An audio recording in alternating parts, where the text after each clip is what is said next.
tarde a todos. Vamos dar início, então, aos trabalhos da parte da tarde. Gostaria de cumprimentar todos os colegas juízes na pessoa do Dr. Luiz Márcio, os colegas promotores de justiça na pessoa da doutora Flávia Ferrer e todos os demais presentes. Boa tarde. Na parte da manhã, nós já ouvimos uma brilhante explanação, do professor Métel, e ele nos colocou que a verdade é que nós nos importamos, sim, com a corrupção e as suas consequências. Por isso, eu acredito que todos nós estamos aqui.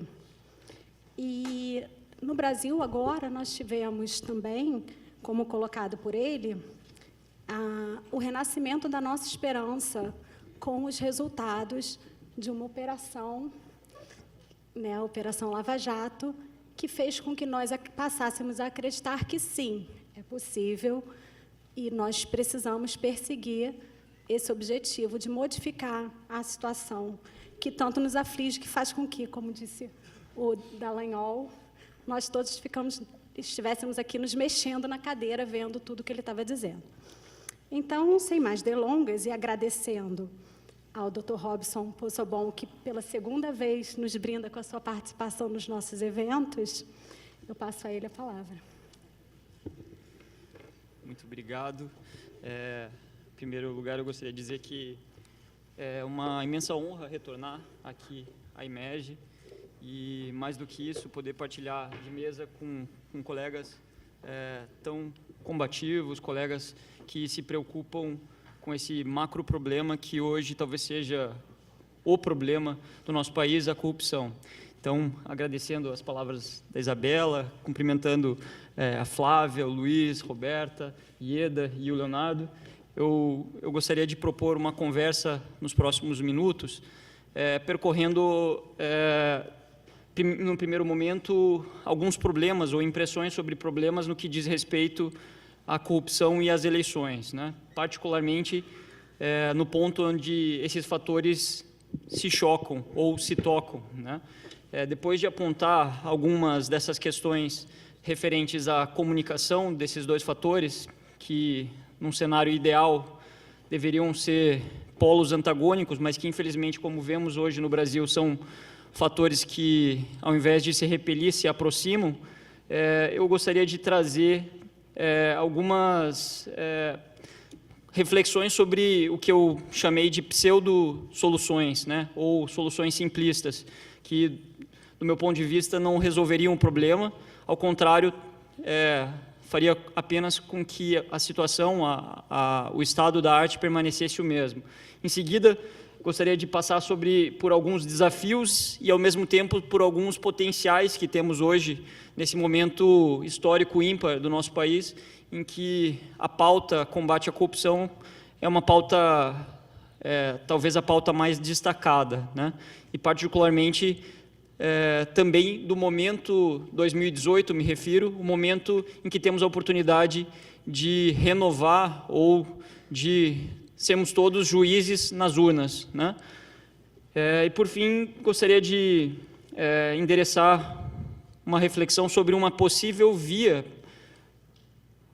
para que tentemos sair desse cenário, como o professor Stevenson colocou de manhã, desse cenário de corrupção endêmica, sistêmica. Se, como bem o professor colocou, é uma miragem a gente acreditar que exista um local onde não existe corrupção, onde há Estado, onde há o homem, por vezes o homem se corromperá, pelo menos que nós tentemos sair de um cenário de corrupção sistêmica para um cenário de corrupções meramente eventuais, episódicas. Isso já melhoraria e muito. Então, o passador de slides, não sei se... O passador de slides.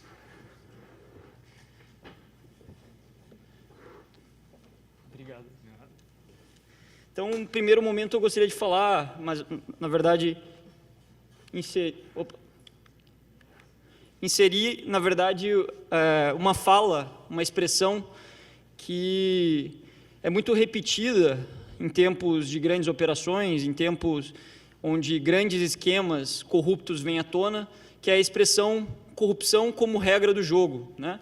Hoje, sem sombra de dúvidas, é difícil que algum de todos aqui não tenham em algum momento ouvido essa expressão. No Brasil a corrupção é a regra do jogo. Foram réus que falaram que a corrupção era a regra do jogo, foram agentes públicos, políticos que falaram que a corrupção era a regra do jogo, colaboradores que celebraram acordos de colaboração premiada falaram da mesma maneira, testemunhas, auditores, enfim, todas as pessoas que de algum modo se debruçaram e refletiram sobre a corrupção no Brasil nesses últimos anos, chegaram por uma via ou por outra à conclusão de que a corrupção, de tão praticada, de tão ordinariezada, né, de tão normalizada, ela se tornou praticamente a regra do jogo no trato da coisa pública no Brasil. E, infelizmente, num cenário como esse, em sendo a regra do jogo a corrupção, muitas pessoas passam a utilizar essa muleta como uma justificativa. Eu fiz só o que todos fazem. Se eu não fizesse isso, eu não poderia competir no âmbito da Petrobras. Se eu não fizesse isso, eu não poderia me eleger, né? E esse fenômeno de buscar normalizar a corrupção é algo que em si já gera muito danos. Mas, particularmente no que diz respeito à reflexão desse seminário, corrupção e eleições, eu vou resgatar aqui uma reflexão já tida nessa manhã, qual seja a reflexão sobre o destino, né, das propinas ou das vantagens ilícitas havidas por meio de práticas corruptas. Em outros termos, faz diferença se a propina recebida pelo agente político ela foi gasta com campanhas publicitárias, com santinhos, com cabos eleitorais, com churrascos em eleições, ou se ela foi gasta com diamantes, com viagens no exterior, para depósito em contas na Suíça? Tecnicamente falando, a corrupção passiva, solicitar ou receber, direta ou indiretamente, ainda que fora da função, mas em função dela, né, em razão da função, uma vantagem ilícita, isso se configura, o delito de corrupção, ele se configura independentemente do destino que é dado à vantagem ilícita recebida. Então, esse discurso que muitas vezes é utilizado por agentes políticos, sobretudo, mas por agentes públicos por vezes também, sobretudo por agentes políticos, de que não foi uma corrupção, foi simplesmente uma contribuição para a campanha, isso não diferencia, não torna aquele ato ilícito, a corrupção, menos gravosa, ao contrário, ela torna ainda mais gravosa. Então, quando a corrupção ela é utilizada para se alçar ao poder ou para se manter no poder, ela ecoa por meses, né?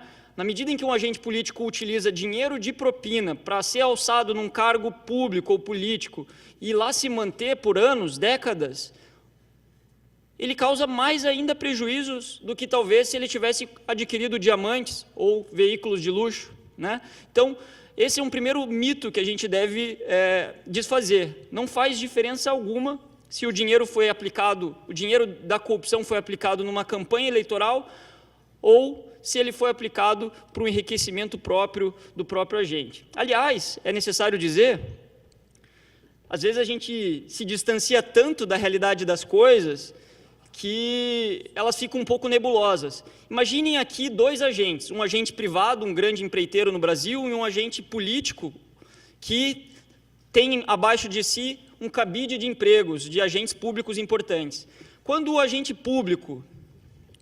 político está nas vias, buscando vantagens ilícitas, os senhores e senhoras acham que ele vai pedir para o agente privado numa conversa: olha, senhor empresário, eu gostaria de adquirir aqui um helicóptero e também alguns diamantes para minha esposa, então será que você poderia me pagar propinas, abre aspas, tecnicamente, vantagens ilícitas para que eu possa satisfazer minhas necessidades? É lógico que ele não pergunta isso, né? Faz parte da comunicação humana, sobretudo com pessoas que praticam crimes de colarinho branco, que elas busquem amenizar as coisas. Ele vai pedir uma contribuição para a campanha, né? Então, quando o agente público e político falam, eles falam dessa maneira, atenuando, né, com eufemismos. Não se trata de propina, Se trata de uma comissão, uma doação eleitoral, não se trata de um cartel, se trata de um ajuste, de um pacto de não agressão, não se trata de um operador financeiro, um doleiro, mas sim um lobista, um representante, um interlocutor, enfim. O fato é que não importam as palavras, mas sim a substância que existe na realidade, né? Então, um ponto que a gente deve ficar muito atento, o fato, ou nos preocuparmos quando corrupções passam a ser processadas ou querem ser, pelos próprios réus, processadas tão somente como o chamado caixa 2 eleitoral, né? Ou a falsidade ideológica eleitoral. Foi citado hoje de manhã o dispositivo do Código Eleitoral, o artigo 350, que narra lá o delito de caixa 2 eleitoral, omitir em documento público ou particular declaração que dele deveria constar ou nele inserir em declaração falsa ou diversa da de que deveria ser escrita. Se o agente político praticou a corrupção, recebeu propinas para financiar a sua campanha, e aí você o processa tão somente por uma falsidade ideológica eleitoral, isso é absolutamente absurdo. Afinal de contas, aquela vantagem ilícita foi recebida num contexto de corrupção. Guardadas as devidas proporções, e me permitam aqui a analogia, seria como querer processar o lobo mau por um crime de falsa identidade, em vez de querer processar pelo homicídio da vovozinha. Isso é algo que devemos estar atentos, né? Para o qual devemos estar atentos, né? A técnica jurídica, ela é muitas vezes utilizada também pelos agentes corruptos como escudo, né? E, como o próprio Deltan colocou, não por outra razão, tramitou, e aqui destaca-se, apocrifamente, sem que houvesse alguém que apusesse seu nome nessa iniciativa de lei, um projeto de anistia no Congresso, né? Esse projeto ele tramitava, dormitava, passava pelos meandros do Congresso sem assinatura, buscando adesões, e, basicamente, o que o projeto pretendia era anistiar a corrupção sob o nome jurídico de caixa 2 eleitoral, né? Então, vejam, reparem na substância, não será punível nas esferas penal, civil e eleitoral, doação contabilizada ou não declarada, omitida ou ocultada, valores ou serviços para financiamento de atividade político-partidária ou eleitoral realizada até a data da publicação da lei. Ou seja, não será punida a corrupção desde que o mote, o pretexto, a desculpa tenha sido utilizar o valor para uma campanha eleitoral. É disso que estamos falando. Esse é o perigo dessa quadra histórica, né? Que nós tenhamos projetos de leis como esse. Bom, em resumo, nesse primeiro ponto, o que eu gostaria de colocar é que a corrupção, ela pode servir, então, num contexto de eleições, tanto como uma catapulta, lembram daquela arma desenvolvida na Idade Média para combater, atacar castelos, né? Uma catapulta, ela utiliza basicamente um braço, e expandindo esse braço ela consegue lançar objetos a longa distância. No caso, muitas vezes a corrupção é utilizada para catapultar políticos para altos cargos públicos. Ou às vezes ela também pode ser utilizada como uma chapeleta, né? Não sei aqui quem já teve oportunidade de escalar, mas a chapeleta são aqueles dispositivos de escalada que são afixados na rocha e lá permanecem até que os alpinistas, aqueles que escalam, possam passar por aquele veio, né, por aquela trilha, e afixar lá os seus grampos para lhe trazer segurança, para que eles possam permanecer naquele local seguros. Então, por vezes a corrupção é utilizada no Brasil como catapulta, por vezes ela é utilizada como uma chapeleta. Mas o fato é que ela não deixa de ser corrupção quando alinhada a um contexto eleitoral. Isso é importante dizer, né? Um segundo aspecto que eu gostaria de destacar diz respeito ao capitalismo de laços. Não sei aqui quem já ouviu essa expressão.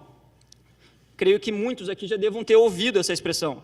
O professor Sérgio Lazzarini, ele escreveu um livro muito interessante chamado Os Donos do Brasil e Suas Conexões. Esse livro é um livro que não é um livro recente, ele é um livro do início, acho que 2012, salvo engano.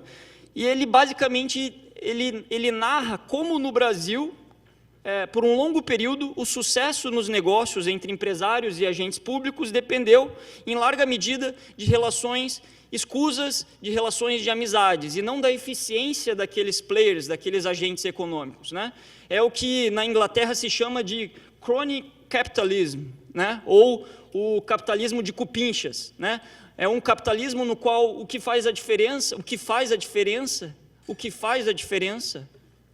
não é ser bom, não é ser competitivo, não é praticar um bom preço, mas ser amigo de alguém. Imagine aqui os efeitos que isso gera aos cofres públicos. Se podia gastar 100 com um contrato, dentro de um capitalismo de laços, de compadrio, de cupinchas, se gasta 200, 300, quando não 500. Né? Esse capitalismo ele é um modelo que é assentado não na eficiência estatal, mas sim para influenciar decisões de agentes públicos ou políticos. Né? E isso fica muito claro e notório no livro, quando o autor analisa uma relação entre financiamentos para campanhas eleitorais e posteriores benefícios de grandes empresas no Brasil. Né? É muito claro, fica patente que benesses e intervenções estatais são muito mais frequentes para as empresas que financiam, que doam mais, do que para aquelas outras que não fazem. Né? Então, dentro dessa estratégia é que se inserem alguns dos chamados campeões nacionais. Né? Quem aqui já ouviu falar dos champions aí? Campeões nacionais. Temos dois deles que celebraram acordos, depois de terem sido arrastados para grandes esquemas de corrupção no Brasil. Um deles é a Odebrecht e o outro a JBS. Eu trouxe aqui duas reportagens interessantes. A primeira diz respeito à Odebrecht. Né? Basicamente é uma chamada ali, segundo a qual a Odebrecht concentrou 82% dos repasses do BNDES para o exterior em 10 anos. Sabe quanto isso significa? Mais de 30 bilhões de reais. E o outro, o BNDES é o dono de 3,5 bilhões de ações da JBS, mas não manda nela. Ou seja, tanto financiando a juros módicos, juros que aquele empresário que quer desenvolver um negócio numa comunidade específica, um negócio que vai empregar diversas pessoas, não conhece, não consegue aqueles juros. Talvez ele consiga 3 vezes daqueles juros, se ele for buscar um financiamento. Mas empresas como essas, para financiar obras em Angola, obras em diversos outros países, com uma transparência muito duvidosa e com um propósito de expansão dos negócios no Brasil também muito duvidoso, conseguiram. Né? E aí, o que foi engraçado, na verdade, não engraçado, mas trágico, foi o fato de que depois que a Odebrecht foi flagrada, praticando a corrupção de forma sistemática, depois que ela encontrou o acordo de leniência como a alternativa para ela permanecer, para ela sobreviver, e que ela celebrou o acordo de colaboração, e que ela revelou os ilícitos que ela praticou, ficou claro que em boa parte desses países nos quais ela executou obras, com dinheiro do Banco Nacional de Desenvolvimento Brasileiro, foram locais onde ela também corrompeu, foram locais onde ela pagou propinas para altos agentes públicos no exterior. Basicamente, funcionou aqui, me permitam a expressão, uma corrupção tipo exportação, o que é assustador, o que nos deve colocar numa posição de reflexão, no mínimo. Né? O fato é que esse capitalismo de laços, esse clientelismo, esse patrimonialismo, ele se revelou verdadeiramente uma via para beneficiar empreiteiros, para beneficiar agentes políticos corruptos, para beneficiar agentes públicos corruptos, para beneficiar os operadores financeiros, conforme ficou registrado na semana passada. E quem tomou prejuízo em tudo isso? O povo brasileiro. Eu cito aqui um exemplo. Refinaria Abreu e Lima, mais conhecida como Reneste. Alguém aqui já ouviu falar dos cálculos da evolução, da escalada de preços na Reneste? A Reneste foi uma refinaria que foi lançada em 2005. O projeto da refinaria RNEST, ele orçava os custos totais da obra em 2005 em 2,3 bilhões de dólares, me perdoem. Sabe quanto ela custou? Na verdade, ainda custa. Mais de 20 bilhões de dólares. 2,3 aumentou um zero. É como se você quisesse, eu vou construir minha casa. Você orça a sua casa em 100 mil reais e ela custa 1 milhão. Quando que, dentro de um universo de normalidade, isso é possível, gente? A não ser num universo onde, quando aumenta os preços, é bom, porque tem mais sobra para propinas. Quando aumenta os preços, é bom, porque a empreiteira recebe mais. Aí, com isso, ela paga mais para o agente público, paga mais para o agente político, paga mais para o operador financeiro. E todo mundo, menos quem está ausente nessa equação, e nesse caso somos nós, sociedade, todo mundo fica feliz. Né? Então, esse é um caso que é interessante também fazer um outro parênteses, até apropriado. A Operação Castelo de Areia, que os senhores já devem ter ouvido falar, foi uma operação que revelou indícios fortes de irregularidade da RNEST em 2009. Mas o que aconteceu? Por que essas irregularidades não cessaram? Na verdade, a gente viu que elas continuaram até 2014 com a deflagração da Operação Lava Jato, porque a Operação Castelo de Areia foi anulada. E ela foi anulada porque iniciou a partir de uma denúncia anônima.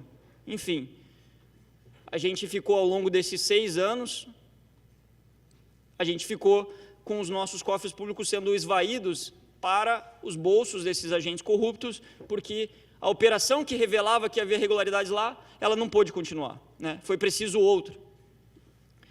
Basicamente, então, o que nós temos nesse contexto é uma verdadeira joint venture criminosa, né? O que acontece nesse contexto? São 4 núcleos que operam, todos se comunicando entre si, um núcleo político, um núcleo empresarial, um núcleo administrativo, um núcleo operacional, né? E cada um com a sua função específica.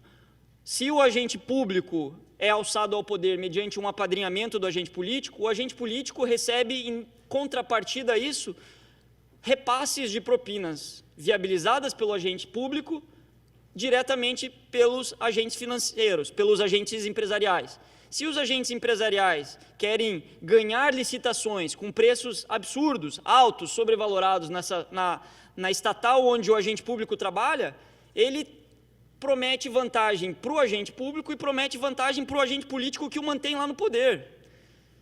E como que esse dinheiro circula? Ele circula por intermédio dos chamados operadores financeiros, que são esses senhores que fazem o trânsito do dinheiro, de lá para cá, e também das comunicações. Me ajude em tal coisa, me ajude em tal coisa, diminua tal preço, não convide tal empresa, e por aí vai, né? Então, nesse contexto, algo que também deve nos causar, às vezes parece absurdo, né? O capitalismo de laços ele está tão imbricado, tão conectado com a realidade brasileira que a gente às vezes normaliza coisas que não tem nada de normal, né? Uma das coisas que são normalizadas no Brasil, mas que não tem nada de normal, é trocar cargo público, ministério, em contrapartida à vantagem para quem governa. E a gente vê isso nos jornais, assim, fulano de tal prometeu tal ministério para que tal pessoa não vote nela no impeachment. Como se fosse normal.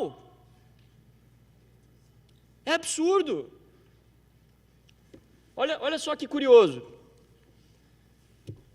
Dos dois lados. Primeiro, o governo promete cargos ao Centrão antes da decisão sobre a denúncia.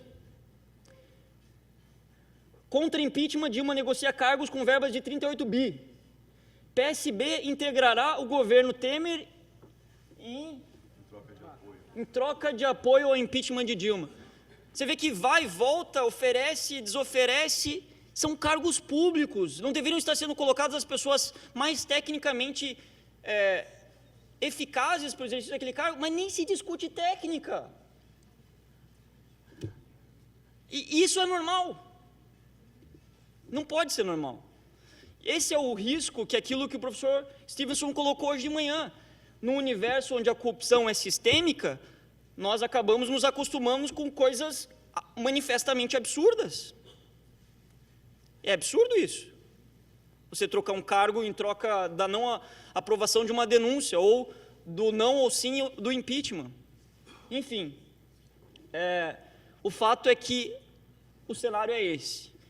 O fato é que, infelizmente, querendo ou não, hoje, o que nós temos, muitas vezes no trato da coisa pública, muitas vezes na forma de se alçar ou se manter no poder, é uma eterna luta por acesso a cabides, né?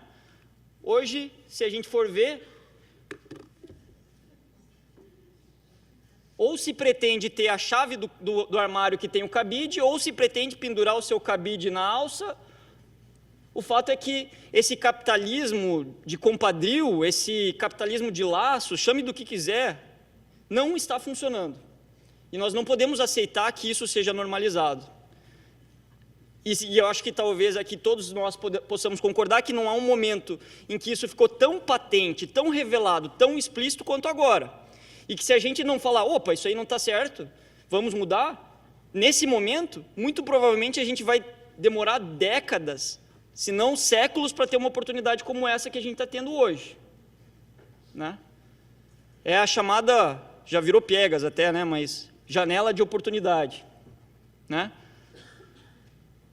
Mas eu queria mostrar aqui também um outro efeito deletério da corrupção. Esse é um efeito deletério da corrupção, prejudicial mesmo, porque ele afeta a confiança que nós temos sobre os poderes, que nós temos sobre os partidos políticos, que nós temos uns sobre os outros. O Latino Barômetro foi um... Opa! Acelerou aqui. O Latino Barômetro, ele fez uma pesquisa com pessoas na América Latina, em diversos países da América Latina, inclusive no Brasil. E essa pesquisa, dentre os itens pesquisados, tinha lá confiança no governo, né? Não, tem um slide anterior aqui. O primeiro o slide grupos poderosos governam em seu benefício próprio. Os pesquisados eram indagados o seguinte: em termos gerais, meu caro, o senhor diria que o seu país é governado por poderosos que governam em seu benefício próprio? 97% dos pesquisados no Brasil falaram que sim. 97%. É o primeiro do ranking, mas aqui a primeira posição é desconfortável, é péssima. Aí, vocês vão ver como isso se reflete nos outros slides. A outra pergunta é: qual é a sua confiança no governo? Opa. Qual é a sua confiança no governo? E o Brasil está lá, na lanterna. 8% das pessoas confiam no governo. Qual é a sua confiança no parlamento? O Brasil está na penúltima posição. Só ganhou de quem? Do Paraguai. 11% das pessoas confiam no parlamento. Qual é a sua confiança no judiciário? O Brasil é o único dos poderes em que os brasileiros depositam certa confiança. Nós não estamos no primeiro do link de confiança, mas 27% das pessoas confiam ainda no Poder Judiciário. E não por coincidência, é a partir desse poder, é a partir do exercício, é a partir de ações penais, é a partir de investigações criminais que, incrivelmente, estão sendo feitas modificações estruturais no Brasil. É pela leniência do Poder Executivo, é pela leniência do Poder Legislativo que o Poder Judiciário não restou outra alternativa senão assumir um papel de preponderância e buscar reformar, atacar esse estado de corrupção endêmica que há no Brasil. Mas é lógico que, depois a gente conversa sobre isso, quando um poder só luta contra um determinado fenômeno, as coisas ficam complicadas, né? Continuando, partidos políticos, Brasil de novo na última posição, 7% dos brasileiros apenas confiam em partidos políticos. Essa pesquisa eu fui ler lá na notinha de rodapé, mas está muito esquisito isso. Não, a pesquisa foi feita com mais de 1.000 pessoas em universos separados, com critérios estatísticos, e a margem de erro dessa pesquisa é de 2,5% percentuais, 2,5% para mais ou para menos. E, por fim, qual é a confiança que as pessoas, que os brasileiros têm uns nos outros? E aí que a coisa é realmente preocupante. O Brasil, de novo, na última posição. Qual que foi a pergunta aí que foi feita em relação a essa pesquisa? Falando de modo geral, isso é o pesquisador perguntando para o pesquisado. Falando de modo geral, o senhor diria que se pode confiar na maioria das pessoas ou que o senhor não consegue confiar em ninguém? E a resposta foi: o Brasil só conseguiu confiar nos outros em 7% dos pesquisados. Agora, pensem no impacto que isso gera para os negócios, porque desconfiar é trazer um custo para os negócios. Afinal de contas, se você não confia, você tem que contratar um seguro. Se você não confia, se torna inadimplente, isso vai parar no Poder Judiciário. Se você não confia, a natureza das relações humanas se torna muito mais custosas. E, sem sombra de dúvidas, essa absoluta ausência de confiança que existe no Brasil se dá também pela corrupção absurda que existe hoje no nosso país, né?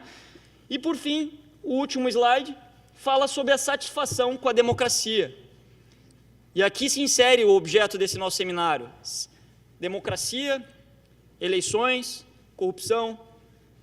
A satisfação dos brasileiros para com a democracia no Brasil é a menor dos países da América Latina pesquisados. E sabe quão absurdo isso é? A satisfação dos brasileiros com a democracia é menor do que a satisfação da Venezuela com a democracia. Algo aqui está muito errado, né? Algo aqui precisa ser alterado. Bom, a gente podia passar o dia aqui passar a tarde, o dia, amanhã, falando só sobre problemas, né? Mas eu acho que a gente tem que também encaminhar sobre quais são as possíveis soluções, né? Mas antes de caminhar sobre as possíveis soluções, ou sobre o aspecto positivo, sobre o lado cheio do copo que está 50% preenchido, a gente deve falar também das pseudo-soluções, né? E uma dessas pseudo-soluções que eu acho que a gente não pode se esquivar é quando há uma desconfiança tão grande dos brasileiros entre si próprios, quando há uma desconfiança tão grande, uma descrença tão grande sobre a democracia, as coisas começam a ficar perigosas, porque pessoas passam a achar que regimes autoritários seriam a solução para os seus problemas. As pessoas passam a achar que a democracia é o problema, quando, na verdade, ela é a vítima dessa história toda. E aqui eu não preciso dizer, talvez aqui eu não tive a oportunidade de viver num regime ditatorial, mas eu creio que muitos daqui viveram e podem partilhar de experiências no sentido de que é lógico que escândalos de corrupção não vinham à tona na época em que se havia uma ditadura. Afinal de contas, a imprensa não era livre para relatar. Afinal de contas, o controle sobre a informação era praticamente absoluto, né? Então, nós não podemos confundir a ausência de divulgação de práticas corruptas com a ausência de práticas corruptas. Há uma grande diferença nisso, né? Então, não nos confundamos. Um cenário onde investigações contra a corrupção não podem ser livremente exercidas, um cenário onde a imprensa não exerce livremente o seu mistério, com um cenário onde não existe a corrupção, né? A solução para a corrupção não está no déficit de democracia. Menos aí é mais ou é menos? É muito menos. Democracia é a vítima dessa equação. Outra pseudo-solução é eleger os salvadores da pátria. Outra é que, fazendo um parênteses aqui, nós, seres humanos, nós sempre buscamos soluções simples para os nossos problemas. É natural que seja assim, a gente descomplica as coisas. Mas muitas vezes, ao buscar descomplicar as coisas, a gente acaba complicando ainda mais. Então, não adianta a gente acreditar que vai ter o salvador da pátria, aquele cara iluminado que vai pegar todo esse sistema corrupto, endêmico, sistêmico brasileiro e, de um dia para a noite, falar, mudou. Não é assim que funciona, né? O que existe, sim, e isso é muito perigoso também, e renderia, talvez, uma conversa de mais uma hora, é sobre o oportunismo.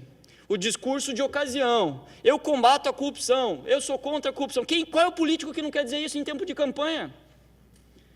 Então, concretamente, o que a gente deve fazer é, sim, bacana, você é contra a corrupção, mas o que você propõe para combater isso? Concretamente aqui, quais são suas propostas? que você já fez para combater a corrupção? Como você assinou quando as 10 medidas foram pautadas lá no Congresso? Qual foi seu voto? Né? É algo que a gente deve refletir. Então, e outra terceira pseudo-solução, ou solução que não soluciona nada, é aquela que acredita que existem propostas milagrosas para tudo. Não existe proposta milagrosa. Não existe a solução com um gatilho só. Né? Então, feitas essas ressalvas, a gente precisa falar sobre os desafios. Né? Hoje, a gente tem um grande desafio no Brasil, conforme aqueles slides próprios revelaram, que é o desafio de superar o desencanto dos brasileiros para com a política. O desencanto dos brasileiros que acabaram de tanto ver escândalos de corrupção acreditando que a política, todo político é corrupto. E isso não é verdade. Nós não podemos tratar de forma com generalizações, porque quando a gente generaliza, a gente pune quem é ruim, mas a gente pune quem é bom também. Né? Então, hoje, a gente precisa fugir deste risco de generalização. E para isso é necessário destacar, não existe uma solução fora da política para esse problema que o Brasil vive hoje. Necessariamente a gente vai precisar de aprovação de leis, de emendas constitucionais, e isso necessariamente passará pelo parlamento, pelo poder executivo. Então não adianta fantasiar que o poder judiciário vai poder pegar esse fardo nas costas e levar e resolver a situação. Não vai acontecer. Né? Então, partindo desse pressuposto que a solução se dará pela política também, e que a política atual, pelo menos da forma como se comportou, a exemplo dos pacotes das 10 medidas contra a corrupção, ela buscou não medidas pró-combate à corrupção, mas medidas que facilitassem a corrupção, até em alguns casos, a gente tem uma alternativa. A gente vai ter que lidar com o desafio do velho e do novo, né? Daqueles políticos que já o são e daqueles que se propõem a sê-lo, a partir de hoje. Né? E aí, as coisas são muito difíceis. Né? O próprio Matthew Stevenson, eu li um artigo sobre ele, onde ele fala sobre política e corrupção, e ele muito bem coloca que a corrupção é muito mais fácil sancionar agentes políticos por atos corruptos pretéritos, embora isso, eu devo dizer, é super difícil, mas é muito mais fácil ainda você sancionar políticos por atos corruptos pretéritos do que buscar agentes não corruptos para eleger. Porque quando você busca agentes não corruptos para eleger, você lida com o desconhecido. Né? Você lida com um universo que ainda não foi revelado. Né? Então, é complicado. Eu até estava pensando numa figura para deixar isso, tentar entender um pouco melhor esse fenômeno, e o que me passou pela cabeça foi que essa escolha, essa difícil escolha pela qual devemos passar entre escolher algum político já de carreira ou escolher um novo político, né? Como vamos exercitar nosso voto, às vezes como mergulhar de uma cachoeira. Né? Por vezes, quando a gente vai mergulhar de cachoeira, você já mergulhou 100 vezes naquele local, você sabe que lá não tem pedra, né? Então você pode mergulhar tranquilo. Existem outras cachoeiras nas quais você nunca mergulhou e não sabe de ninguém que tenha mergulhado. E aí você mergulha absolutamente no escuro. Você não sabe se vai ter uma pedra lá ou não. Né? Existem outras cachoeiras que você pode, ao invés de mergulhar diretamente, você pode ir lá, descer a cachoeira, dar uma mergulhada lá, sem pular da pedra, ver... Ah, não tem pedra. E aí, em seguida, você pode mergulhar com tranquilidade. Enfim, o fato é que nós, nas eleições, a gente não deixa de fazer um mergulho. Pode ser um mergulho numa cachoeira em que eu já mergulhei antes, pode ser que eu tenha visto que aquela cachoeira que eu mergulhei antes, na verdade, agora ela passou a ter pedras. Pode ser que mas o fundamental é buscarmos seguranças, né? Não fazermos aquele pulo kamikaze, né? Vou ver aqui, porque é novo, porque é diferente. Ou simplesmente falar, não tem solução mesmo, ou eu não vou votar. Né? Essa é uma dinâmica que a gente precisa levar muito em consideração. E, por fim, caminhando já para o término da minha fala, eu gostaria de falar sobre alguns potenciais que nós temos hoje que podem ser explorados. Né? O primeiro potencial que pode ser explorado diz respeito ao fato de que hoje a crença na impunidade, no que tange aos crimes de corrupção e de colarinho branco, ela já não é mais absoluta. Porque até poucos anos atrás, a crença na impunidade era uma crença absoluta. Sim, você tem aquele erro amostral, 0,01% de chance de ser responsabilizado, mas, via de regra, a responsabilização é impossível. Hoje isso já foi relativizado, né? Basta analisar os números da Operação Lava Jato. Eu fiz questão de trazer aqui números da Operação Lava Jato no Paraná, no Rio de Janeiro e no STF. E esses são números expressivos, né? Embora muitos desses resultados sejam resultados parciais, são resultados que chamam a atenção, não só em termos de volume de recursos que foram restituídos, mas também em termos de poderio das pessoas, dos réus que foram responsabilizados, né? Então, isso é algo, não é a solução do problema, mas é algo, né? Um segundo fator que a gente deve levar em consideração diz respeito aos avanços jurisprudenciais, conforme foi bem destacado pela Luana de manhã. Nós tivemos, cito aqui, 2 grandes avanços jurisprudenciais no Brasil, qual seja a restrição nessa última quinzena, sensível restrição do foro privilegiado no Brasil para parlamentares. Isso, gente, é significativo. E a outra, um avanço jurisprudencial que já está consolidado há 2 anos, mas que está perigando, que é justamente a possibilidade de que sejam presos réus cujas condenações tenham sido confirmadas em segunda instância. O somatório dessas 2 coisas, foro privilegiado, reduzido, restringido, com a possibilidade de que réus respondam perante a justiça, cumpram pena, não depois de 4 instâncias, mas depois de 2, isso é algo que pode mudar a forma como agentes públicos, políticos, econômicos pensam. Então, mais um fator positivo. Um outro fator positivo que nós temos hoje diz respeito aos avanços tecnológicos que estão ao alcance das nossas mãos, literalmente, nos nossos celulares, nos nossos computadores. Eu cito 2 aplicativos. O primeiro é o aplicativo Detectando a Corrupção, que foi lançado há menos de um mês pela organização Reclame Aqui, e que permite que cada eleitor, por meio de um aplicativo do seu celular, disponível tanto para Apple quanto para Google, né? Tire uma foto de um candidato, ou tire uma foto de um cartaz, ou filme o candidato pessoalmente e descubra se ele tem um passivo perante a justiça. Uma capivara, né, como dizem, né? E lá, isso é definitivo? Não, são ações às vezes que estão em trâmite, mas permite que o eleitor, pelo menos saiba no território, na cachoeira de que ele está pulando, né? E um segundo aplicativo, e esse é um aplicativo mais ativo no sentido de empoderamento da cidadania, diz respeito ao Pardal. Não sei aqui quem já ouviu falar do Pardal. Pardal é um aplicativo do Tribunal Regional Eleitoral, na verdade, de vários tribunais regionais eleitorais, por meio do qual cada consumidor, cada eleitor, que não deixa de ser um consumidor de serviços públicos, mas cada eleitor pode, ao tempo em que a campanha eleitoral está vigente, ou seja, na época das propagandas, tirar foto das propagandas e mandar para o TRE, por um canal expedito, falando, olha, aqui eu acho que está irregular essa propaganda, saiu do esquadro, aqui eu acho que está tendo uma compra de votos, aqui eu acho que está tendo um aliciamento de eleitores, aqui eu estou vendo eles distribuindo quentinho aqui para esse povo de pouca instrução. E funciona, gente. Funciona muito bem. Eu vi alguns números de tribunais regionais eleitorais que 50% das denúncias foram recebidas e providências tomadas a partir de um aplicativo, né? Então, isso é muito significativo, né? Hoje, é algo que a gente deve levar em consideração, muito, muito. Eu acho que eu saio muito feliz, volto para Curitiba muito feliz se todo mundo concordar comigo nesse fator.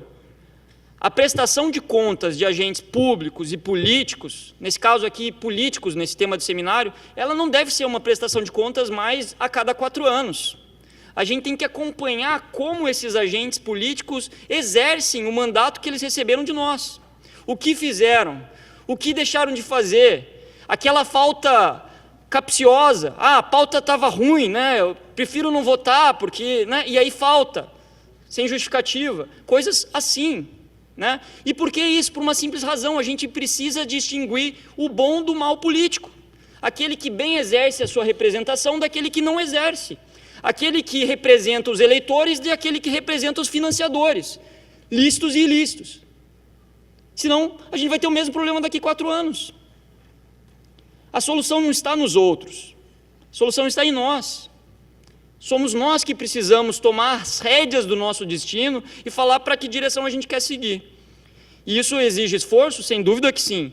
Isso exige, em primeiro lugar, um passo de fé, que é o passo de fé que o Stevenson falou hoje de manhã. Eu só vou poder produzir a diferença a partir do momento em que eu acreditar que uma diferença é possível. Né? Isso é importante.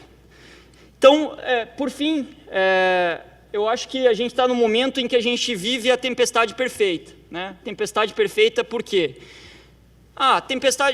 As grandes mudanças, elas ocorrem nos tempos de calmaria ou nos tempos onde o negócio está meio bagunçado? Quando está bagunçado. Por quê? Porque quando está calmo, o caminho da roça lá está funcionando, a propina é paga, recebe, bonitinho, não há diferenças significativas, dá aquela abafada básica, faz aquela CPI, um barulho, não sei o quê, e depois resultados muitas vezes pouco efetivos.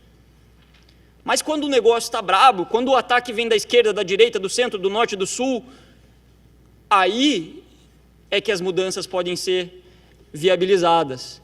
São nesses momentos de crise, não só de crise, mas nos momentos onde a população toma essa posição, né, ela não só se insatisfaz, mas busca tomar uma providência, que as eleições, que as modificações significativas podem ser viabilizadas. E, nesse sentido, a gente precisa reconhecer que a luta pela corrupção não é uma luta de uma pessoa só. Né? Como disse no início dessa fala, não adianta que nós depositemos nossas confianças num salvador da pátria, não adianta que nós achemos que o poder judiciário, que é o único dos 3 poderes aí que guarda uma certa confiança da população, que ele vai conseguir resolver sozinho esse problema. Não adianta a gente achar que as coisas vão se resolver por si próprias, nós precisamos assumir uma posição, né? E buscarmos, dentro desse contexto de tempestade perfeita, de oportunidade para mudança, buscarmos mudanças que reconheçam a complexidade desse fenômeno. Corrupção não é coisa simples, e logicamente não pode ser tratada como uma coisa simples nesse contexto. Ela deve ser atacada por todas as frentes, e mais do que isso, deve ser atacada por todas as frentes e ao mesmo tempo. Grandes estudiosos no mundo falam isso. Países que saíram de uma posição de corrupção sistêmica para referenciais de combate à corrupção fizeram isso. O quê? Combater a corrupção de forma integrada, em variadas frentes, a partir da educação, a partir da desburocratização, a partir da maior transparência, a partir do empoderamento do setor público, a partir do recrudescimento do direito penal para aqueles que cometem crimes graves, a partir de uma maior eficiência para o Estado como um todo. E é justamente nesse sentido que foram concebidas pela Transparência Internacional e pela Fundação Getúlio Vargas um novo pacote de novas medidas, já que as antigas medidas foram sepultadas numa madrugada no Congresso, e já que nós somos brasileiros, e como diz o ditado, não desistimos nunca, nem desistiremos, foram concebidas novas medidas essas que serão detalhadas agora nos próximos painéis pelo Bruno e também pelo Michael. Essas medidas são medidas conglobantes. Cito aqui só em apertada síntese. Foram mais de 373 instituições da sociedade civil convidadas a participar. Foram mais de 142 propostas analisadas. Foram mais de 190 participantes, especialistas, autores, revisores que participaram da consolidação dessas medidas, para aí sim termos 84 medidas em núcleos específicos. Eu gostaria de mais uma vez aqui destacar que, no meu entender, a solução para esse problema não está numa pessoa, numa instituição, num iluminado, mas no somatório de todos nós, numa atuação concertada. Se nós não acreditarmos que nós temos o poder e a possibilidade de mudar esse cenário, quem acreditará, né? Obrigado.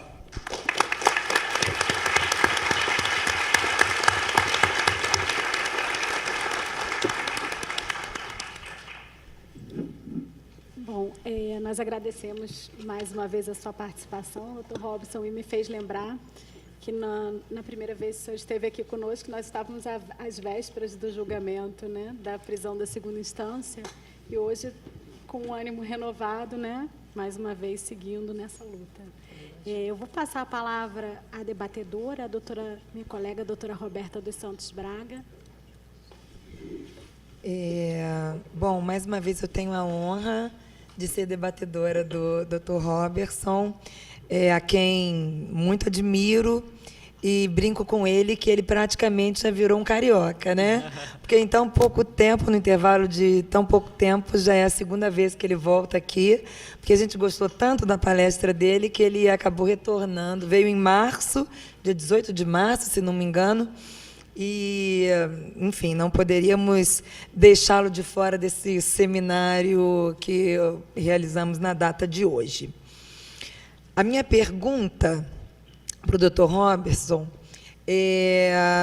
analisando, né, vendo os slides que ele passou, eu percebi que muitos desses slides eles retratam manchetes de diferentes grupos jornalísticos, no sentido de que aqueles que detêm o poder, sejam eles de partido de esquerda, sejam eles de partido de direita, se utilizam desse poder para adquirirem apoio político, como o senhor destacou muitas vezes durante a sua fala, distribuindo cargos, distribuindo verbas ou qualquer outras espécies de vantagens que possam lhes assegurar esse apoio almejado.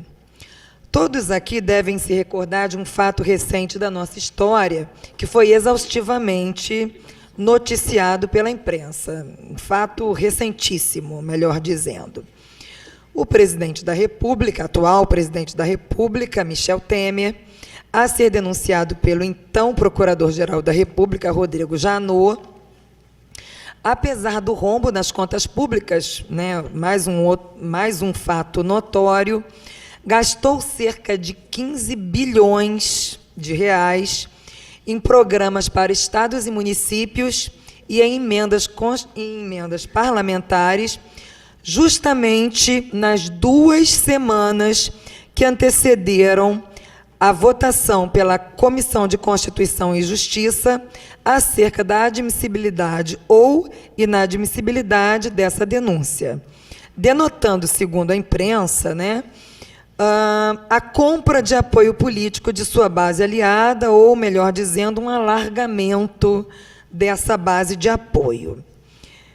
A Rede, o Partido Rede, né, fez um levantamento que demonstrou que, durante essas 2 semanas que foram muito críticas, né, o governo acelerou o empenho das emendas parlamentares e gastou o equivalente à quantia despendida nos 6 primeiros meses do ano de 2017, sob esse mesmo título, ou seja, em 15 dias, o governo gastou a mesma coisa que gastou em 6 meses.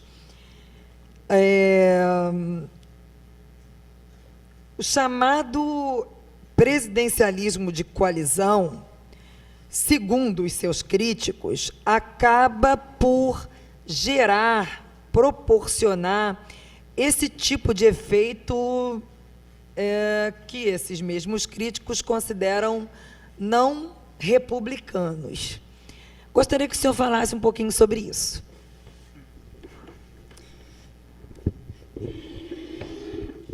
Excelente questionamento, Roberta. Eu creio que são alguns fatores que nós devemos levar em consideração para refletir sobre esse particular assunto, né? O primeiro fator que pode nortear a nossa reflexão é o excessivo número de partidos políticos hoje existentes no Brasil e com representação no Congresso, né? Isso é algo que é reconhecido por todos, que são muitos partidos, e muitas vezes, para que se forme uma maioria, seja por uma questão, não vamos nem entrar no mérito do que estava buscando apoio nesse momento, mas digamos que fosse a busca do apoio para algo positivo. Mesmo que a busca do apoio para algo positivo, as barganhas, e aí volta a teoria do cabide, muitas vezes elas se lastram em cabides. Qual o cabide que você vai me dar para que eu possa colocar aqueles que estão aqui, os políticos que estão no meu cabide, no sentido da votação que você quer, né? Então, o poder, ele se dá muitas vezes nesses termos. Quais são os seus ministérios, quais são os agentes públicos que você pode nomear, porque dentro dessa história a gente vê muito bem que ministérios, agentes públicos estratégicos revertem, num cenário de corrupção sistêmica, em fundos ilícitos para enriquecimento dos próprios agentes políticos ou para financiamento das suas campanhas para manutenção no poder. Então, o excessivo número de partidos políticos nesse contexto é algo que faz com que um universo de 5 ou 6 tenham alguma margem de barganha para que busquem uma contemplação assim de o que você vai fazer, né? Então, essa discussão é uma discussão bastante danosa. Curioso que isso acontece, toda essa mobilização, e às vezes a gente vê pelo noticiário, se formam aqueles gabinetes de crise, e aí o interlocutor do governo fica recebendo dia e noite os representantes, as lideranças, e aí nessas discussões que esses ajustes de cargos muitas vezes são feitos, e aí eu volto a dizer, indevidamente, no meu ponto de vista, isso é visto como algo normal. Trocar um cargo por votar pelo não recebimento de uma denúncia contra o presidente. Trocar um cargo pelo acatamento ou não de um pedido de impeachment. Para mim, isso é manifestamente absurdo. Mas, enfim, é o que é. Outro fator que merece atenção aqui é que a gente não vê uma gula tão grande, uma vontade tão grande pela busca de apoios de partidos, sejam quais forem, quando a gente tem, por exemplo, um projeto anticorrupção proposto no Congresso. E aqui eu não vou nem citar os das 10 medidas, surpreendam-se. Eu vou citar o próprio projeto anticorrupção proposto pelo governo petista, pelo governo Dilma Rousseff. Eles propuseram um pacote anticorrupção lá, eu não me recordo, em 2014 ou 2015. Tinha algumas medidas, inclusive medidas muito interessantes, como, por exemplo, ficha limpa para o agente público, bacana. Tinha lá a proposta de criminalização do enriquecimento ilícito do agente público. Bacana. Mas aí a pergunta que a gente deve fazer, qual foi a mobilização que o governo fez com a sua base aliada, com aqueles que estavam afinados ideologicamente a si, para que esse projeto fosse aprovado? E aí a gente vê, por outro lado, uma mobilização gigantesca para que o impeachment não seja aprovado, para que uma denúncia não seja recebida. Então, isso é assustador, gente. Isso é assustador. Não assustador porque está acontecendo, porque muitas vezes essas pessoas atuam assim para se protegerem de ações penais, de investigações, etc. Mas é assustador que nós aceitemos isso como normal. Isso sim é assustador, do meu ponto de vista. Obrigada, doutor Robertson. Bom, então eu vou chamar a doutora Roberta para fazer a entrega do certificado ao doutor Robertson.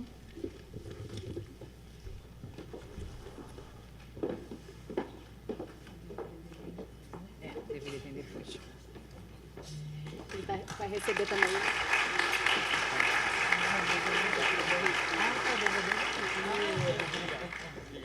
Veio bem rápido. Vamos pedir à doutora Roberta que faça a entrega do certificado. Da doutora Ieda, desculpa, que faça a entrega do certificado para a doutora Roberta. O meu. Obrigada. Certificados cruzados.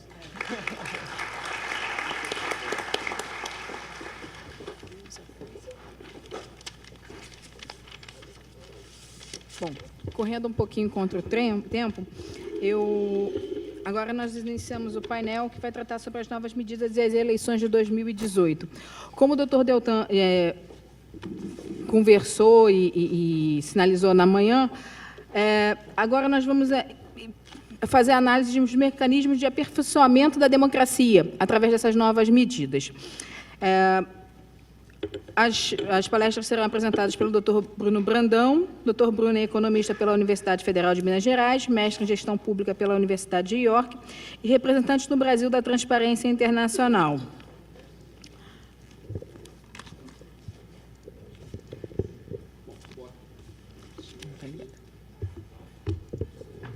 Liga lá. Ligou? Alô, alô?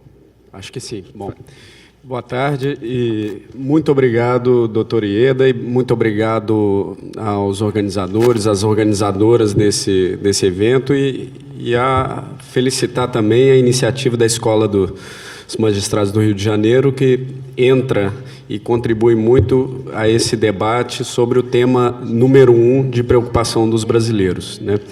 Durante toda a história recente da pesquisa do Datafolha, sempre a preocupação número 1 do brasileiro alterou entre emprego, saúde e segurança. Pela primeira vez na história, a corrupção entrou no topo das preocupações dos brasileiros, e isso também se tornou um diferencial do nosso país na América Latina.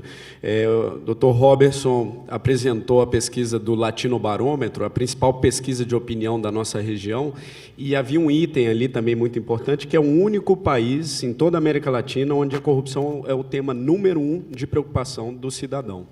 Então, felicito a iniciativa da escola e vou começar a minha... Acho que agora diminuiu o... Bom, eu vou começar a minha palestra apresentando a minha organização, a Transparência Internacional, que talvez muitos ainda não conheçam, apesar de ser hoje a principal entidade no mundo dedicada à causa da luta contra a corrupção. Mas nós ficamos 10 anos sem ter presença no Brasil, né?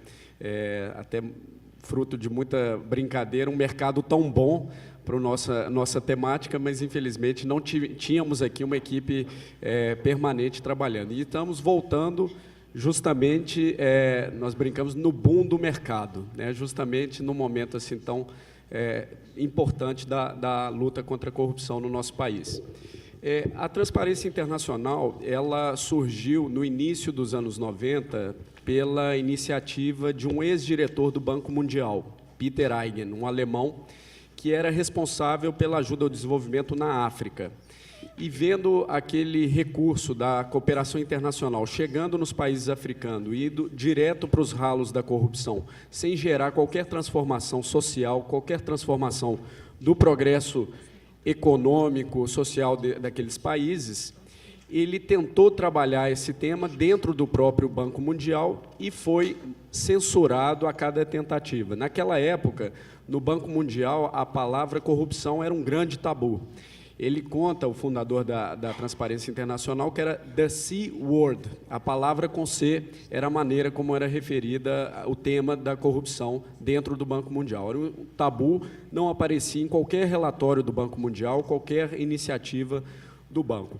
Então, ele abandona o Banco Mundial no início dos anos 90 e estabelece em Berlim, onde é ainda o nosso secretariado, essa organização para começar a fomentar o controle social, a organização das comunidades que recebiam a ajuda ao desenvolvimento. Isso, no início, ali, mais localizado na África. E, com o sucesso dessa iniciativa, o próprio Banco Mundial começou a perceber a importância de blindar aquele investimento da cooperação internacional através da mobilização social, através do controle de entidades independentes da sociedade civil. E o Banco Mundial começou a tratar o tema de uma maneira mais aberta e até mesmo a fomentar esse exercício, esse trabalho do controle social. E assim foi o início da Transparência Internacional na África, muito voltada para a cooperação internacional. Mas a importância do tema ganhou tal dimensão que a Transparência Internacional também ajudou a implementar as primeiras convenções no mundo dedicadas à luta contra a corrupção. A Convenção da ONU, por exemplo, e a primeira, inclusive, convenção é da nossa região, que é a Convenção da OEA contra a corrupção, a primeira convenção internacional é das Américas. Depois vem a Convenção da ONU e, muito importante, a Convenção da OCDE, um dos principais mecanismos hoje de combate à corrupção nível internacional. E a entidade ela se espalhou no globo, ela hoje tem presença em 110 países no mundo, na nossa região são 16 os países com presença da Transparência Internacional, e agora ali o Brasil já pintado de azul, com uma presença, uma equipe permanente no país que nós restabelecemos no ano passado. Deixa eu ver como eu passo... Desculpa. Acho que alguém tem que me ensinar, por favor. Como faz? Para que lado? Vou voltar para lá. Acho que não vai. Vai lá. Foi. Acho que não vai chegar até aí. Entendeu? Não vou. Não, tá aí pra frente. É esse aí. Bom, desculpem a atrapalhada. Esse é talvez o mapa mais conhecido hoje mesmo aqui no evento. Eu sei que algumas vezes já foi mencionado essa publicação da nossa organização, que é hoje o principal medidor da percepção da corrupção no mundo. O índice de percepção da corrupção, ele é o mais longevo, ele existe desde 1995 e o mais abrangente. Hoje ele cobre 180 países e territórios, medindo a percepção da corrupção. E por que é importante frisar, o que está no nome é um conceito importante, a percepção da corrupção. O desafio de medir um fenômeno oculto é enorme. A corrupção, por natureza, ela é invisível, ela é oculta, então nós estamos tentando medir alguma coisa que é invisível. E não tem outra maneira de medi-la propriamente, senão a percepção, porque a corrupção que nós podemos medir empiricamente, podemos visualizar a corrupção, identificar, medir empiricamente, é a corrupção que deu errado. A corrupção que deu certo, ela continua ocorrendo, está debaixo do radar, invisível, e nós não podemos identificar, medir empiricamente. Por isso, nós trabalhamos com a percepção da corrupção. Não é uma medição perfeita, não existe uma medição perfeita, mas hoje é a que mais se aproxima da realidade do problema, ainda mais com uma ferramenta com essa escala de 180 países e territórios. E não é uma ferramenta que é inócua, ela traz efeitos concretos, ela é feita para promover o debate, uma competição positiva entre os países, mas ela tem efeitos muito reais, até mesmo na economia. Hoje, apesar dela não ter sido criado para isso, o índice não ter sido com esse propósito, o surgimento, ele é muito utilizado no mercado para percepção de risco. Eu dou um exemplo de uma grande empresa, a Mercedes-Benz. Nós fizemos uma reunião na Mercedes para discutir o índice de percepção, o resultado do Brasil. A Mercedes, como outras várias multinacionais, utilizam o índice para determinar os protocolos de segurança e compliance da empresa. Então, se um país está muito mal no índice, um resultado muito ruim, ele fica banido de contratar com o poder público. Alguns países, por exemplo, o Haiti, a Mercedes, a operação naquele país é banida de ter qualquer contrato, em qualquer circunstância, com o governo local. É tão alto o risco de corrupção que não vale a pena negociar com o poder público. Outro nível intermediário, ele é permitido a operação contratar com o poder público mediante autorização especial da matriz na Alemanha. Outros acima, claro, países com menores riscos, aí as transações são livres, definidas no próprio país. Eu dou esse exemplo porque essa percepção da corrupção, ela traz efeitos reais para a economia com custos de transação. O Dr. Robertson mencionou muito bem, a falta de confiança, ela gera custos, nos negócios são mais seguros, custos de transação, custos de seguros, e um caso exemplar é esse da Mercedes-Benz, como a percepção da corrupção no país pode gerar custos e travas para a operação econômica, para os negócios e a operação das grandes empresas, e principalmente governos. Qual é o resultado do Brasil ali? A gente vê nesse mapa de calor, onde o vermelho é a posição pior, a amarela ela é uma posição mais favorável, uma percepção menor de corrupção, e muitas vezes apontam a crítica de que, na verdade, esse mapa ele mede o nível de desenvolvimento institucional dos países no globo, porque nós vemos na América do Norte e Europa o mundo em desenvolvido, o amarelo, e o mundo em desenvolvimento em vermelho.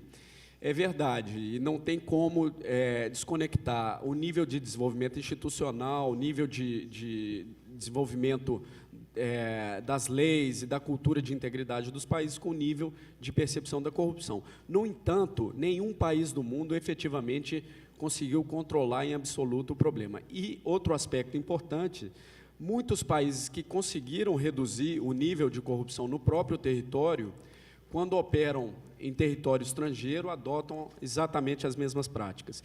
Então, nós temos um outro índice, que é o índice de pagadores de propina.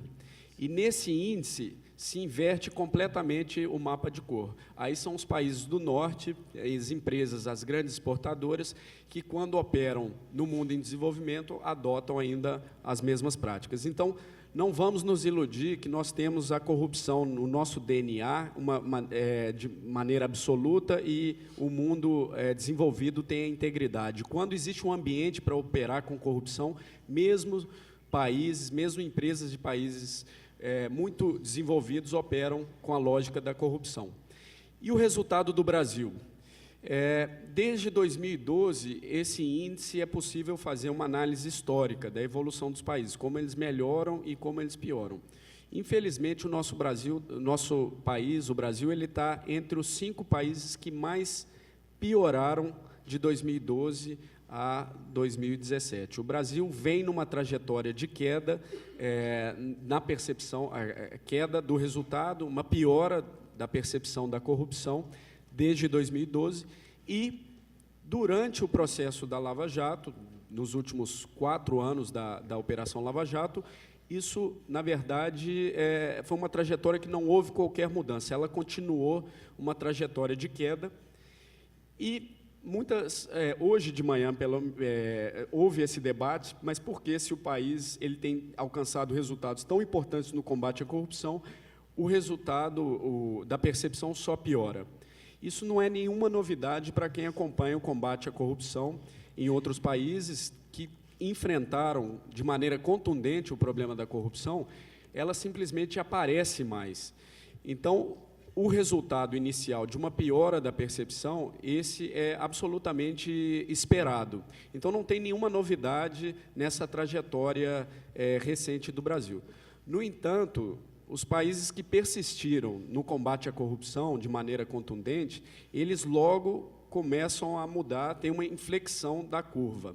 De uma piora da percepção da corrupção, começa uma percepção de maior controle da corrupção. Ela se torna mais visível, mas o combate também se torna mais visível.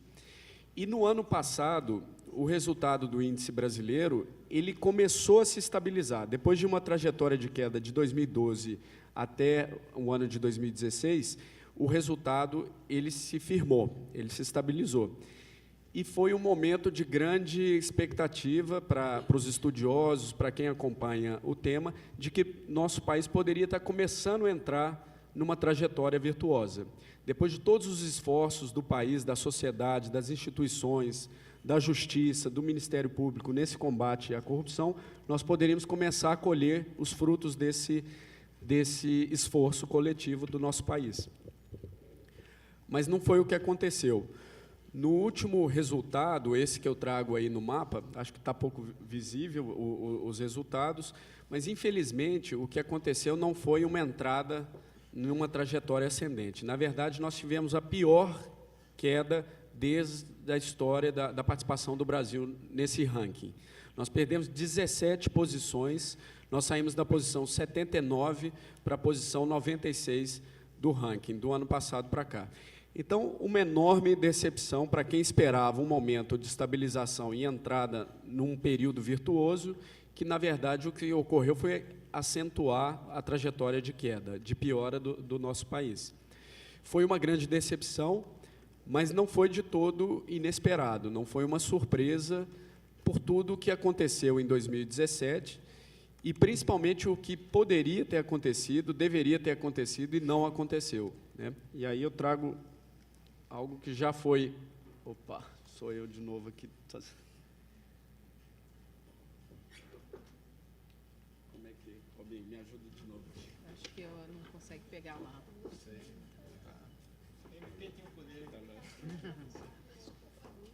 Não, não. Volta. Não, volta mais. Não, não. Será que eu... Acho melhor...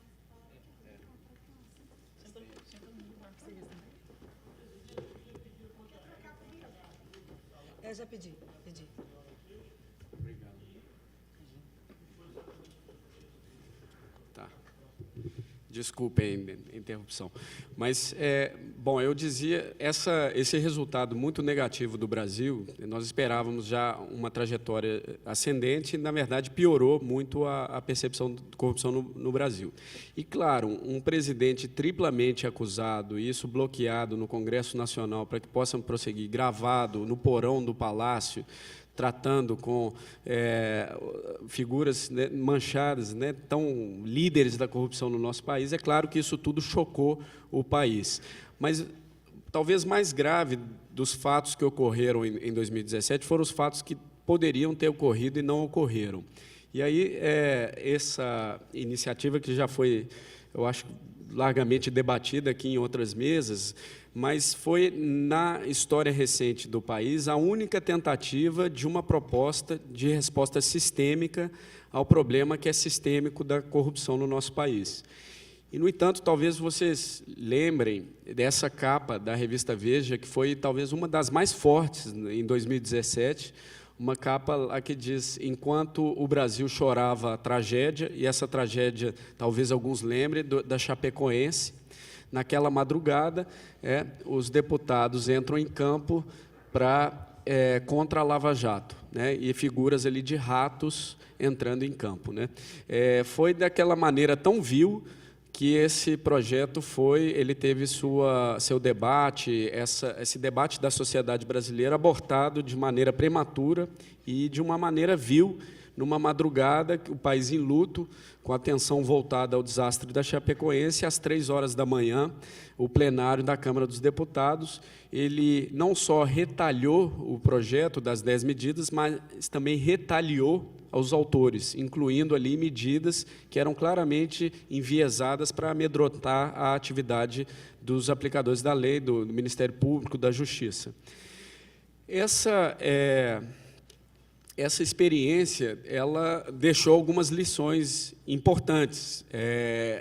As 10 medidas, elas tiveram a grande virtude de mobilizar a sociedade brasileira para o debate das causas sistêmicas do problema e soluções sistêmicas, né? Tirar um pouco de foco do japonês da federal, tirar um pouco de foco da 19ª ou 27ª etapa da Operação Lava Jato, para pensar quais são realmente as raízes desse problema e como a gente pode tratar dessa questão de uma maneira sistêmica. E conseguiram coletar a assinatura de 2,5 milhões de brasileiros.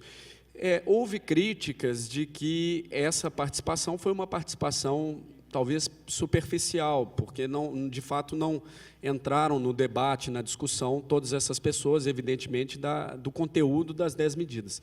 Mas, de uma maneira ou outra, a pessoa que teve o contato ali de uma assinatura, ela já chegou na casa dela, talvez ela conversou na mesa de jantar ou com a família, que naquele dia ela teve e assinou uma carta manifesto, um apoio a um pacote de reformas. Então, algum tipo de contato a sociedade teve com o debate de soluções sistêmicas ao problema. Mas o pacote também teve problemas. É importante reconhecer que houve medidas ali, havia medidas que não encontraram consenso, foram também criticadas e havia bons argumentos contra algumas das medidas. Era uma minoria, mas, de fato, algumas delas tinham, talvez, excessivas. Mas o que talvez fosse a limitação mais importante do pacote das 10 medidas é que ela partia da perspectiva de uma só instituição. Uma instituição que hoje lidera a luta contra a corrupção no país e que merece todo o respeito e o crédito por essa revolução no país, mas é uma visão única, é uma visão de uma determinada instituição para o combate à corrupção. Então, percebendo os méritos, o grande mérito dessa iniciativa de trazer o debate sistêmico do problema no país e envolver a sociedade, mas também as limitações do pacote, é que nós resolvemos revisitar esse debate e trazer uma nova abordagem e uma nova proposta de agenda contra a corrupção para o país. Agora sim. Essas são as novas medidas contra a corrupção. Peço desculpa, acho que não vai ser possível ler, mas, muito rapidamente, o processo em que se deu a construção desse novo pacote. A Transparência Internacional, como eu mencionei, ela tem um grande benefício, um privilégio de ter uma presença, hoje, em 110 países e conhecer a experiência de todos esses lugares no combate à corrupção e identificar o que tem funcionado, o que não tem funcionado e o que poderia ser trazido como lição e inspiração para algumas reformas para o nosso país. Vários países já estão tentando coisas, o combate à corrupção, a lavagem de dinheiro, recuperação de ativos, que têm se mostrado altamente eficientes e que poderiam facilmente ser adaptadas para a experiência brasileira. Então, a primeira etapa do nosso trabalho foi fazer uma análise nesses 110 países, o que, de fato, tem melhor funcionado na luta contra a corrupção e trazer essa seleção de propostas para a realidade do nosso país, evidentemente passando por um processo aprofundado, detalhado de adaptação. Não é uma solução enlatada que nós pegamos de fora para trazer para o nosso país, mas tem um trabalho bastante apurado de adaptação para a realidade do nosso país e que foi feito, em grande medida, através de uma parceria essencial com a Fundação Getúlio Vargas. O professor Michael, nosso principal ponto de contato na Fundação, vai explicar um pouco mais do conteúdo e da parceria, Transparência Internacional e Fundação Getúlio Vargas, mas também nos preocupamos em identificar o que a nossa própria sociedade tem desenvolvido de ideias, de propostas para o combate à corrupção. E nós fizemos um trabalho de consulta pública com 373 instituições brasileiras, várias delas ligadas à justiça, mas outras também entidades de classe, academia e tantas outras, e para receber propostas, boas ideias do próprio país, o que tem sido pensado sobre a luta contra a corrupção no Brasil.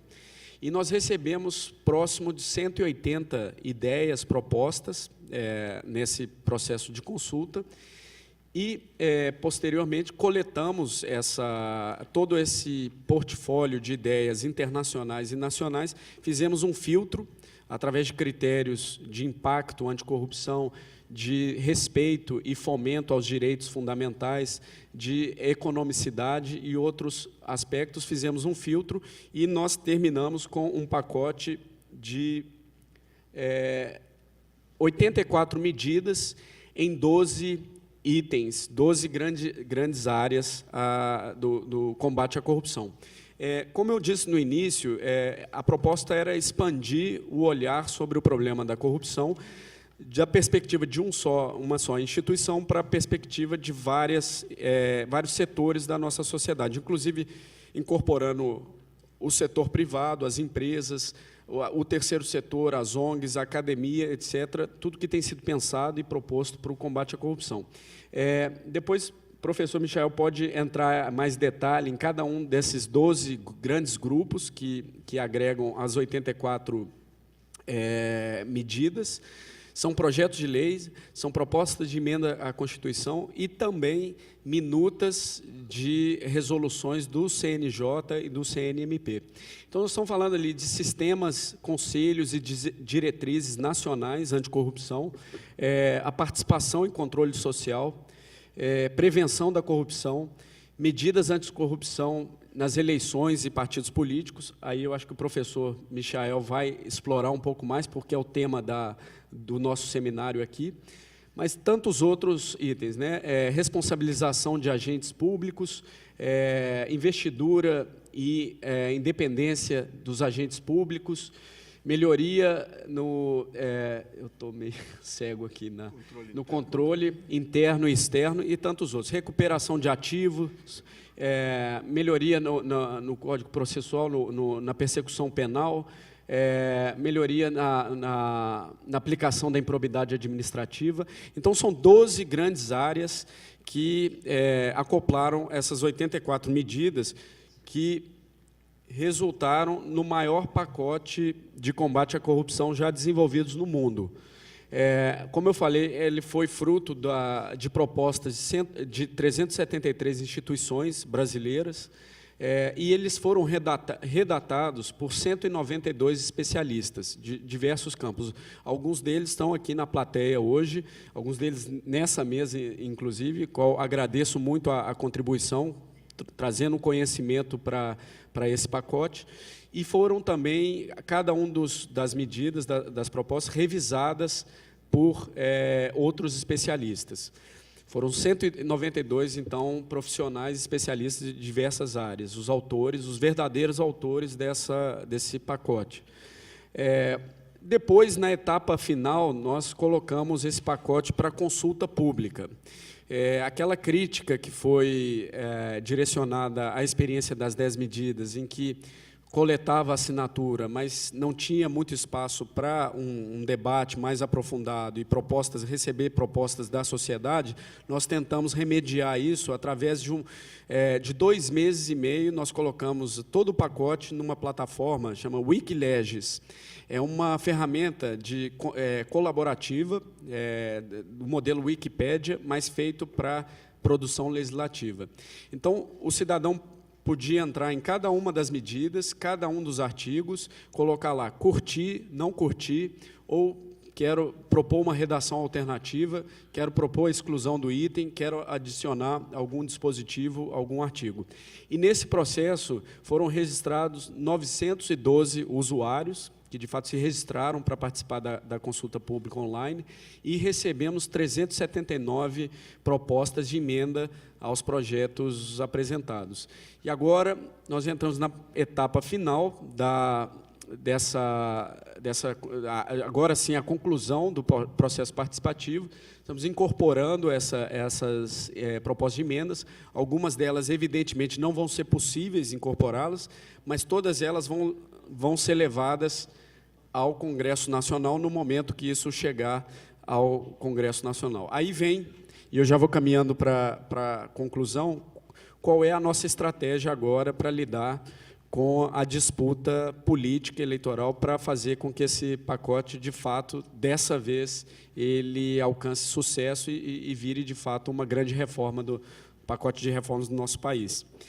E aí, pensando um pouco na força que já demonstrou a sociedade, é o tema número 1 do nosso país, mas eu queria trazer, antes de apresentar a nossa campanha, um dado que surpreendeu muito a população quando nós divulgamos essa pesquisa. Hoje, pela manhã, o procurador Deltan Dallagnol, ele citou um dos itens dessa pesquisa, ela chama Barômetro Global da Corrupção. E é a maior pesquisa de opinião sobre o tema da corrupção no mundo. Um dos itens, e o que ele falou pela manhã, surpreendeu muito no nosso país o resultado positivo que nós tivemos sobre a experiência do brasileiro com o pagamento de suborno. Em todos os países consultados da América Latina, eram 22 países, o Brasil ele ficou mais baixo, só perdeu para Trinidad e Tobago, que tem um problema, é uma ilha ali pouco representativa, mas entre os principais países, era o nível mais baixo de experiência com pagamento de suborno para acesso a serviço público. Foi 11% dos entrevistados que responderam que tiveram que pagar, no ano anterior, algum tipo de propina ou algum favor para ter acesso a um serviço público. Acesso a um leito no posto de saúde, ou atendimento no posto de saúde, vaga na escola, alguma licença para um pequeno negócio. 11%. Foi o mais baixo, depois de Trinidad e Tobago, nos 22 países da América Latina. E o interessante é que, quando nós divulgamos a pesquisa, o grau de ceticismo, de assombro do brasileiro com essa boa notícia. A resposta mais comum que nós recebemos na divulgação da pesquisa foi que isso aí é porque o brasileiro mente muito. Então, nem o próprio brasileiro está disposto a aceitar que tenha um dado positivo com relação ao combate à corrupção, à experiência na corrupção. Mas isso é errado, isso é uma bobagem. Essa pergunta ela foi feita da mesma maneira em todos os países. Todos os países tinham vergonha em responder a uma pergunta que é, de fato, constrangedora. Então, talvez não fosse 11%, talvez fosse 20%. Mas o importante dessa pesquisa não é o valor absoluto, é o valor comparado. No México, o resultado foi 54%. 54% dos entrevistados mexicanos relataram uma mesma pergunta constrangedora, que tiveram que pagar suborno para ter acesso a serviço público. Então, quem conhece a realidade nesses países sabe que, para você tirar o lixo da sua casa, você precisa pagar um suborno. Você tirar uma carteira é impensável de motorista se não pagar um suborno. E talvez o problema da corrupção não esteja tão entranhado no cotidiano das pessoas como nós nos acostumamos a pensar. Talvez o problema esteja mesmo focado na grande corrupção, nos grandes negócios, a relação entre o poder público e o poder privado no nosso país. Não quer dizer que não exista e não que seja grave a pequena corrupção no Brasil. Em Portugal, esse resultado foi 3%. No Reino Unido, ele se aproxima de 0%. Então, ainda é um patamar, evidentemente, alto, mas nós podemos ver isso também em países comparáveis, que o Brasil tem avançado e tem uma posição até muito positiva nesse aspecto da relação do cidadão com o serviço público. Agora, o resultado que mais nos deu esperança foi esse aqui. 83% dos brasileiros, quando perguntados se o cidadão comum pode fazer a diferença na luta contra a corrupção, diz que sim. 83%. Esse resultado, quando nós fizemos a análise da nossa região na América Latina, foi o mais alto da América Latina. Quando nós juntamos esse resultado a todas as outras regiões, foram 77 países consultados em todas as regiões do globo. O brasileiro foi o mais alto do mundo. Esse resultado, hoje, o brasileiro é provavelmente o cidadão no mundo que mais confiança tem na própria capacidade e no próprio papel para a luta contra a corrupção. Então, é um resultado extraordinário que nos dá esperança. O cidadão brasileiro está pronto e espera participar desse grande movimento da luta contra a corrupção no nosso país. Por outro lado, o procurador Robertson apresentou um dado alarmante de descrença do cidadão nas instituições. Faltou um dado, talvez eu tenha perdido, Robertson, do Latino Barômetro, sobre a confiança na democracia. 6%. Esse dado foi... de um ano a outro, em 2015 a 2016, a confiança do brasileiro na democracia caiu 22%. 22 pontos percentuais de um ano a outro.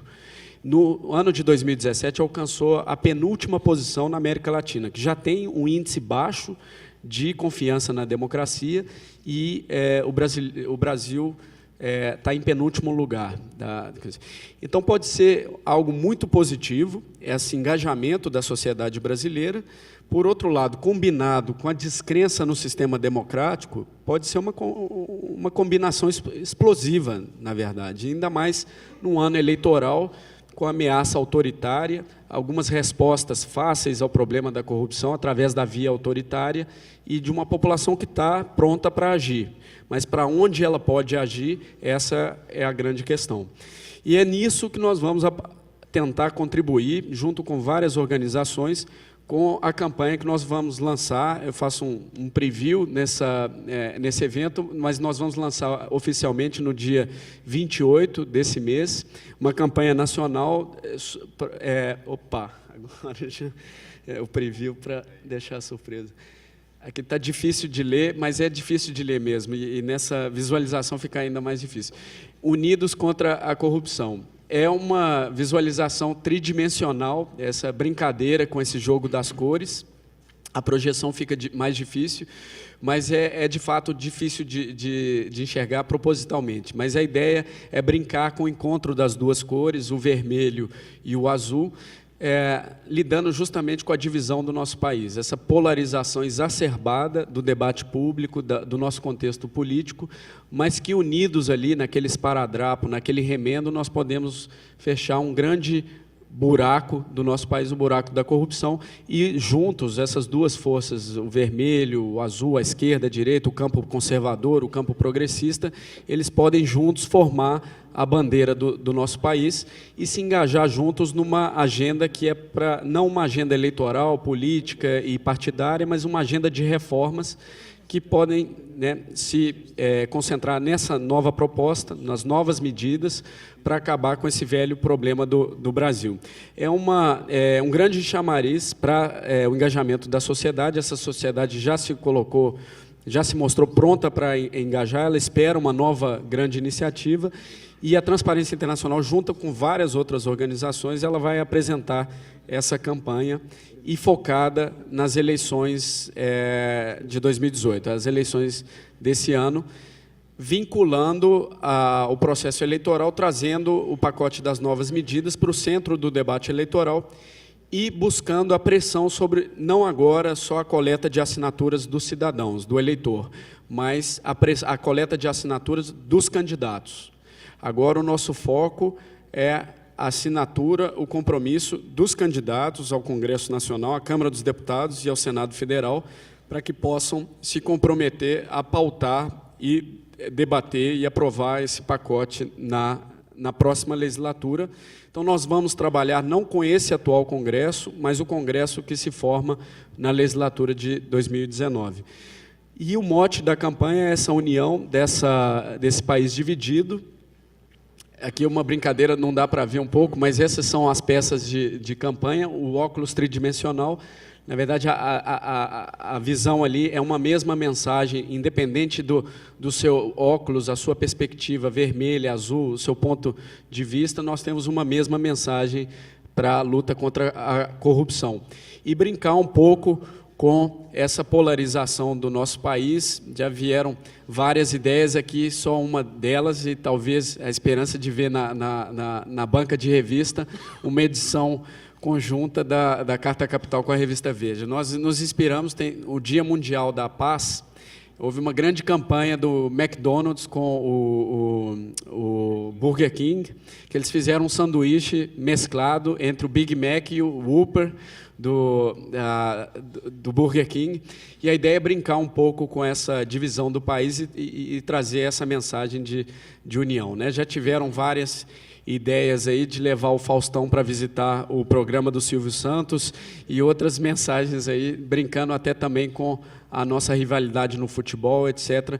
Mas a mensagem final é essa: o país precisa de uma grande agenda de reformas, voltar a discutir o problema da corrupção nas suas causas estruturais e dar uma resposta que possa ser de união, né? Não fomentar ainda mais a divisão do nosso debate público, do nosso país, mas tentar, talvez, um esforço para alguns quixotescos, talvez excessiva ambição, mas se tem um momento para ser ambicioso, talvez seja um dos últimos agora, né? Tem uma janela de oportunidades se fechando, existe um cansaço da população com o tema do combate à corrupção, outros grandes temas que entram em pauta. Nós temos uma das eleições mais críticas do nosso história recente da redemocratização, e se tem um momento para ser ambicioso e tentar unir o país numa agenda comum, talvez seja agora. E eu queria só encerrar a fala agora, talvez eu tenha até me excedido no tempo, com uma citação que eu acho que diz muito do momento que o país vive, a nossa sociedade, que é do Ariano Suassuna. E o Ariano ele falava que o otimista é um bobo, né? E o pessimista é um chato. O que o bom mesmo é ser um realista esperançoso. Então, eu acho que esse momento do nosso país, ele demanda, eu acho que é essa postura da nossa sociedade, né? Um realismo, os riscos que nós temos diante dessa descrença na democracia, mas também uma esperança que nasce dessa novidade, que é essa força, essa potência do combate à corrupção no nosso país, né? Então, eu acho que é convidar todos nós a sermos realistas, esperançosos e canalizar essa esperança justamente no processo eleitoral de 2018. Muito obrigado.